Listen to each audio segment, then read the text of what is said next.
sightings are reported each year. Most can be debunked, but 5% remain unexplained. These are the close encounters.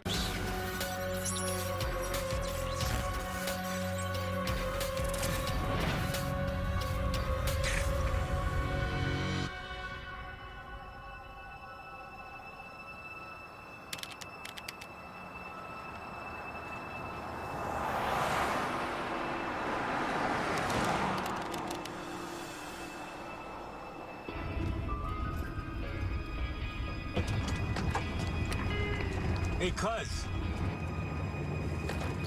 What? Don't drive so fast. Didn't I tell you I'm selling that Camaro because of the brakes? No? Is there anything else wrong with this thing? Kidding. It's a highway you gotta watch out for. John Smith and his cousin Billy are heading to the town of Carmax to sell their old Camaro.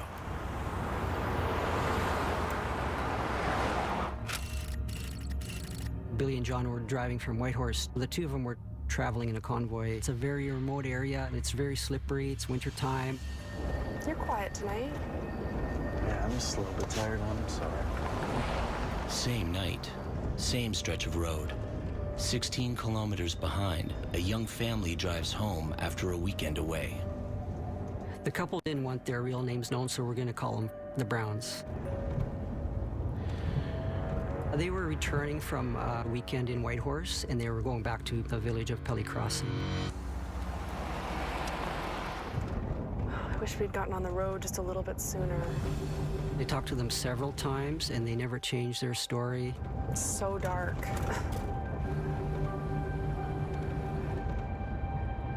They come to the southern tip of the lake, and they come around a corner, and they see this row of lights out in the distance.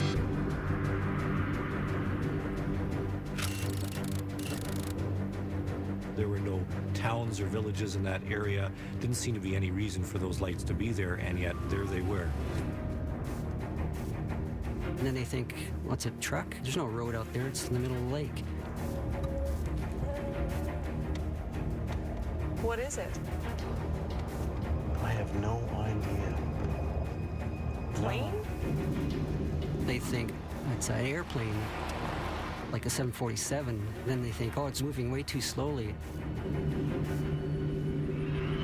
Just pull over. They were worried as to what this was, and they had thought, well, maybe we shouldn't travel any further. Maybe we should pull off to the side of the road. Just stop. It's okay. We won't be long.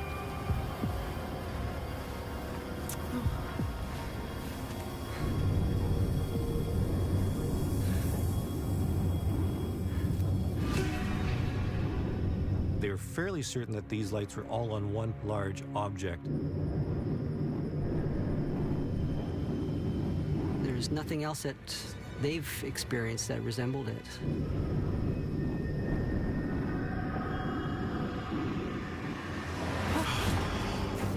Daniel.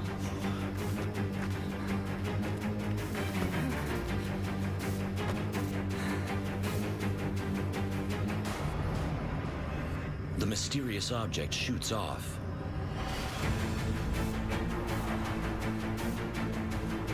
Directly towards Billy and John Smith. Hey, cuz. You still awake back there? They have no idea what's around the corner. This was something very out of the ordinary.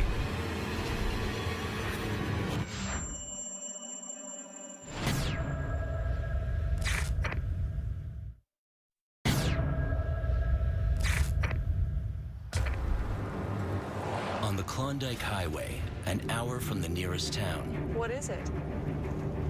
I have no idea. the Brown family sees a mysterious object. And on the other side of Fox Lake, Hey, cuz. You still awake back there? Billy and John Smith are about to drive right into it. Billy is driving in front of John in a truck.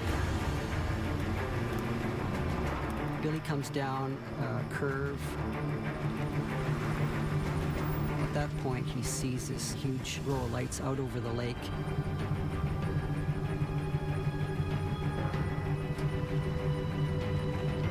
He decides to stop and watch this thing.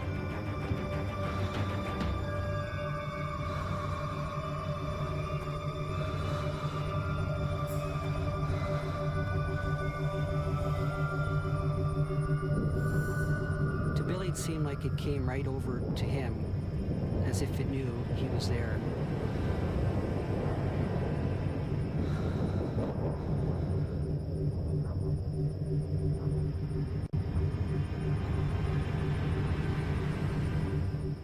He looks behind him and sees his cousin John. John didn't want to come closer. He stopped way further back. He doesn't know what to do because he was frightened.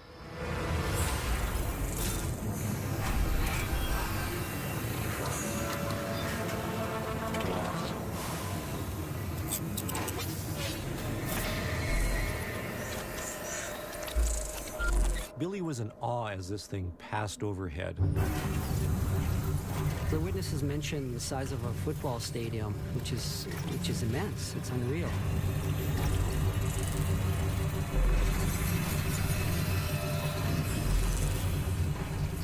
Some UFO investigators describe huge craft as motherships, sort of an aircraft carrier for spaceships that smaller craft can fly in and out of.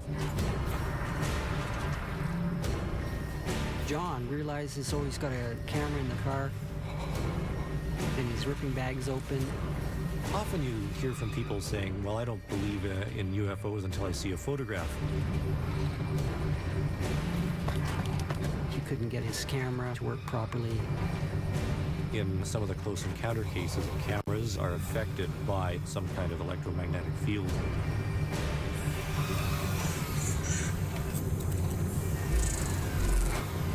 Billy's looking at this thing, and just the sheer size of it, it takes such a long time for it to move over. It takes several minutes. And then the UFO continues to move very slowly over the hill and then disappears.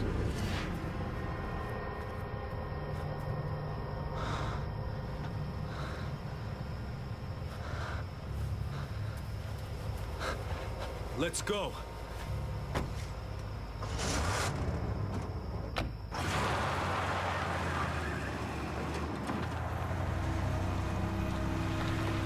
So they go to the turnoff, which is a few hundred meters down, and they pull over there at the Fox Lake campground.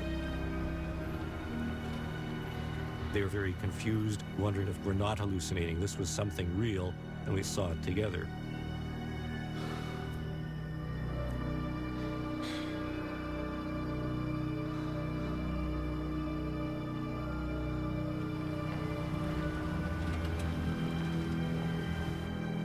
We'll be right back.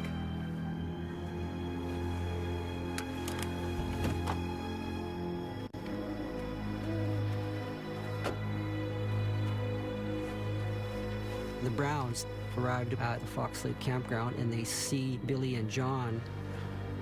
Hey, are you guys okay?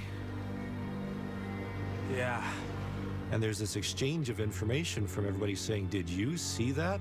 Did you see something? You too? This is unquestionably one of the best cases in North America. If two people see a UFO, or three or four, that adds to the evidence that something really was physically there. It just happened. We have witnesses who have seen it at relatively close range, and multiple witnesses who can verify that they saw a physical object. Hey. Not sure of what lies ahead, they decide to travel together. They would not be alone in seeing something strange that night. Similar reports of a large craft were later observed an hour away in the town of Carmax and 2 hours away in the village of Pelly Crossing. In total, more than 30 witnesses came forward with similar accounts.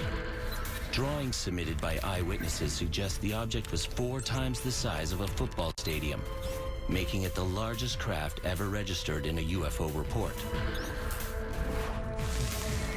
Some people thought the object was an airship, but airships rarely fly in winter conditions. A detailed report on the Fox Lake case was filed with the Canadian government. There has been no official response.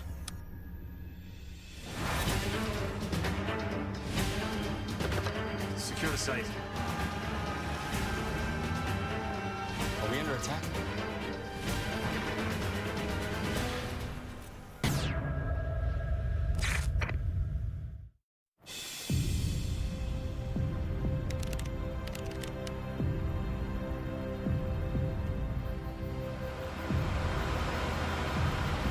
It's the late 1960s.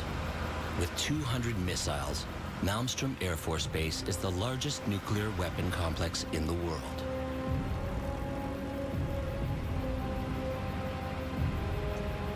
It's also one of the most heavily guarded.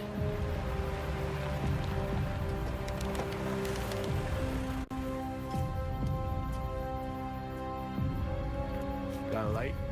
At the Oscar Flight Unit, the focus for the high security is the 10 Minuteman missiles, aimed directly at Russia. Oscar Flight was one of many operations that were under the facility of the Malmstrom Air Force Base. Each flight had a capability of launching 10 Minuteman ballistic missiles. Minuteman is a ballistic missile capable of reaching from the United States into the Soviet Union.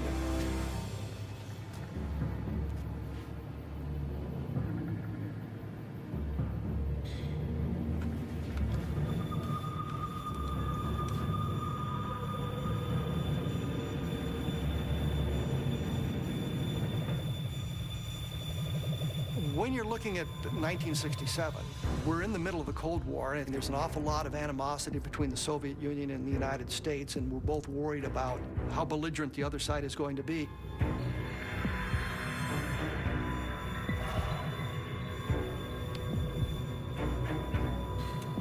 He's seeing an orange-like object near the launch facility gate. It's clearly not the moon, it's clearly not a meteor, it's clearly not an aircraft. It's something he's unfamiliar with.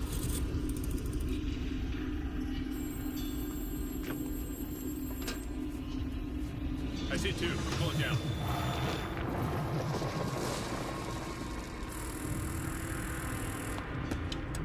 The launch control facility was somewhere around 60 to 65 feet below the surface of the ground. The strategy was to bury this launch control facility underground so it would survive an atomic blast. Lieutenant Salas. Robert Salas is the key witness on the Malmstrom case, and I have interviewed him numerous times about it. Unidentified. Moving north, sir. Keep watching. Let me know if they get any closer. Copy that. Robert Salas didn't know what to make of this call. I mean, he was somewhat incredulous about it. There's no threat on the console that they see. It's just a light in the sky. It's not causing any kind of problem, so he doesn't know what the concern of the airmen above him are. But within minutes, it moves directly over the base.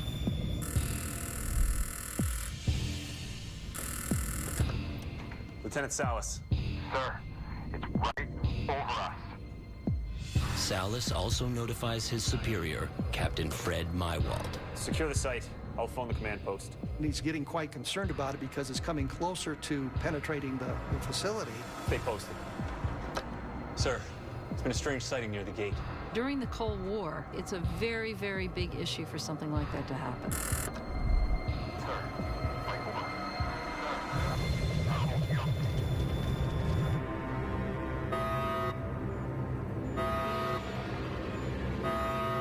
Sir, missiles 1 and 2 are down. At this point, Salas sees the missiles start going offline. You have these missiles ready for launch, and they're suddenly gone. 1 through 7 are no-go.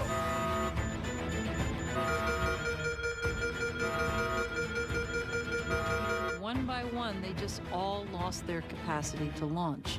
at the same time that the object was up above and being seen by these security people. Captain Maiwald dispatches military guards to check on the 10 Oscar flight missiles. The missiles themselves were scattered out around the countryside in Montana, 20 miles away from the launch control facility.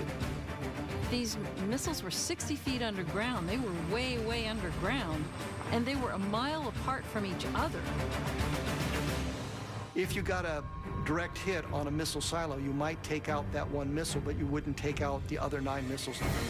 For them all to go offline is just practically unheard of. It just does not happen.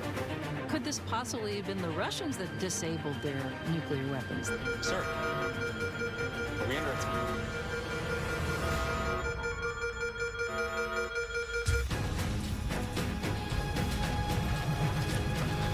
They're confronted with something that they're not trained for.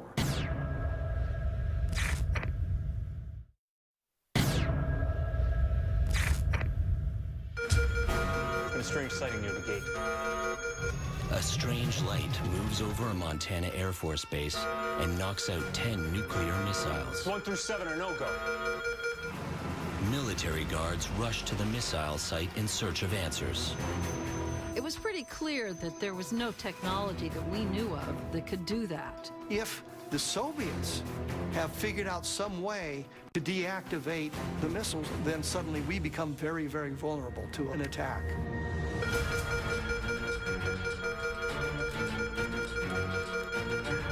Their initial response was, of course, to try to get them up and working again.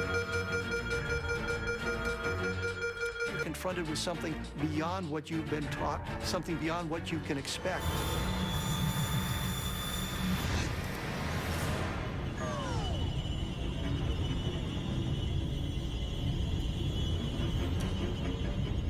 The entire Oscar flight system shuts down.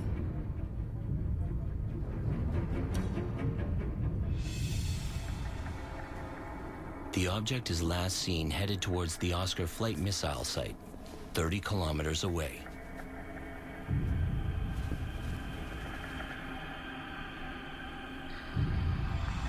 They're out on the silos. They take a look around. There's no evidence of a penetration. There's no evidence of anybody being out there. Sir, no signs of any damage. Should we head back to base? Over.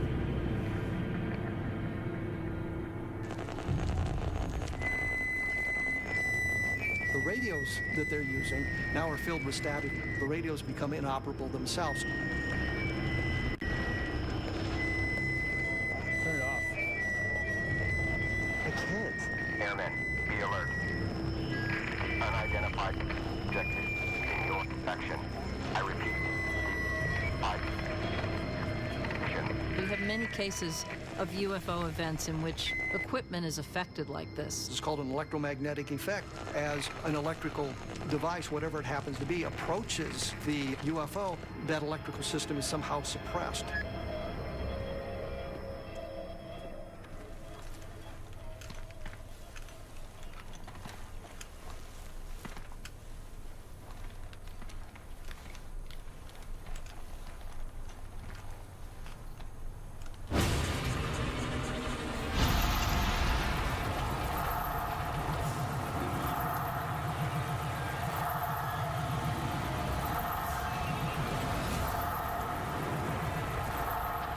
They're confronted with something that they're not trained for.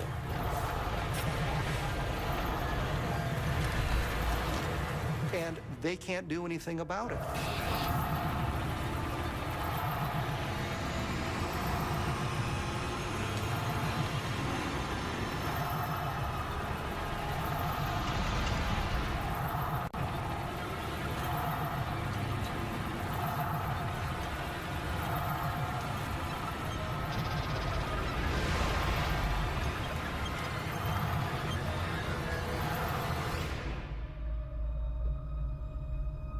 Back at launch control, their system is still shut down. Salas and Maiwald were not able to get the nuclear weapons back up and running, and they couldn't explain why they weren't working. An hour later, the airmen returned to launch control.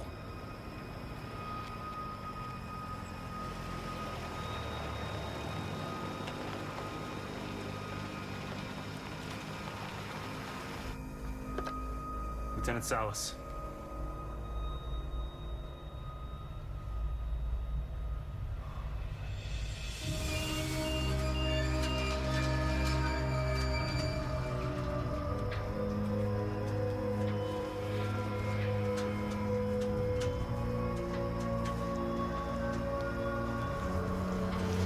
Want to tell me what happened? Sir, they seen something crazy. One of the guards was so upset by what he had seen, he refused to work on the security details from that point on because he was so frightened by what he had seen and what he had experienced on that night.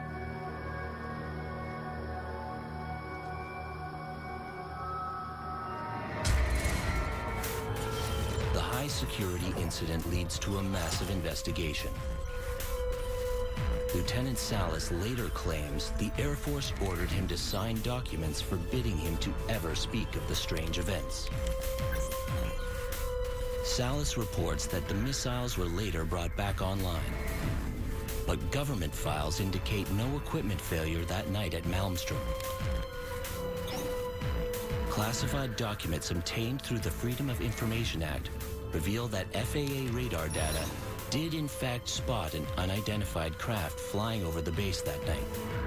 Because Salas never actually saw the object, UFO debunkers continue to question his credibility. The incident at Malmstrom Air Force Base has never been officially explained.